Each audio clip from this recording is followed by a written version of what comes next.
Tamam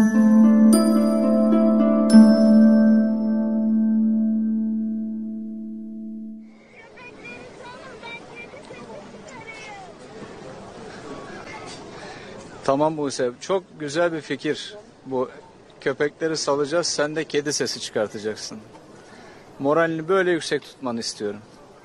Moralini böyle yüksek tutmanı istiyorum.